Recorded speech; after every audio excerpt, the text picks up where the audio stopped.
Kevilton Nature Series, bringing the soul of nature into the heart of your living space. Indian External Affairs Minister Dr. S. Jaishankar arrived in Sri Lanka yesterday afternoon as a special envoy of Prime Minister Narendra Modi to strengthen India's support for cyclone-affected Sri Lanka. Dr. Jaishankar was received at Bandaranaike International Airport. Later this morning, Dr. Jaishankar met President Anura Dissanayake at the Presidential Secretariat. During the meeting, he reaffirmed India's commitment to providing assistance based on Sri Lanka's urgent priorities and announced a $450 million relief package. The Bailey Bridge on the Kilinochchi A35 road, installed as part of India's relief initiatives, was inaugurated remotely by the Sri Lankan and Indian foreign ministers with the participation of President Dissanayake. Dr. Jaishankar also held bilateral talks with Sri Lankan Foreign Minister Vijitha Herath, followed by a joint press conference. Dr. Jaisankar's visit at this time is deeply appreciated as it underscores India's steadfast solidarity with Sri Lanka in the aftermath of the adverse weather conditions caused by Cyclone Ditwa.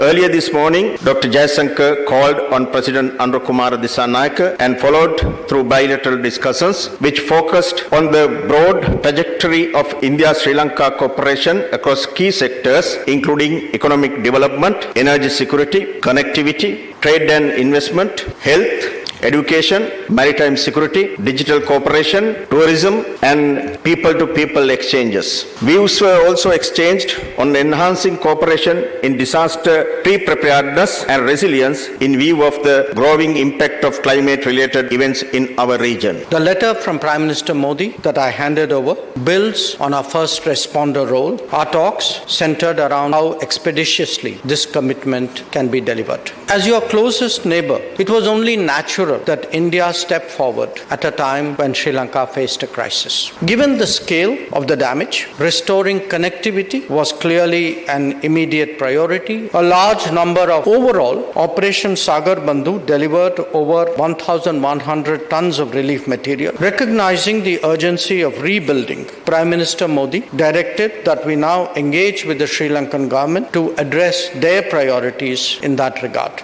The assistance package that we have proposed is worth $450 million.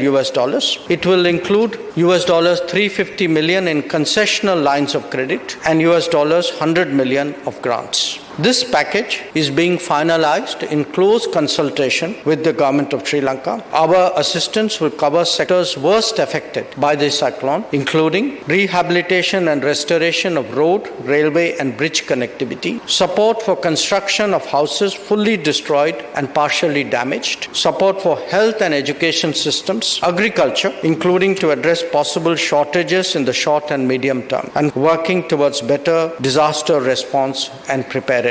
An increase in foreign direct investment from India can also boost your economy at a critical time. Our discussions will therefore keep in mind promoting a deeper cooperative relationship between our two countries. Meanwhile, Dr. Jaishankar met Prime Minister Dr. Harini Amrasuriya at Temple Trees, focusing on relief efforts following Cyclone Ditwa and further strengthening bilateral cooperation to restore normalcy.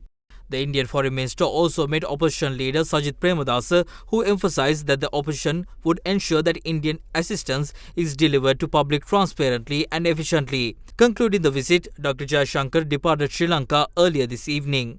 Meanwhile, a special Chinese delegation led by Vice President of the 20th Central Committee of the Chinese Communist Party and Chairman of the Xizang Autonomous Region, Wang Junzheng, arrived in Sri Lanka today.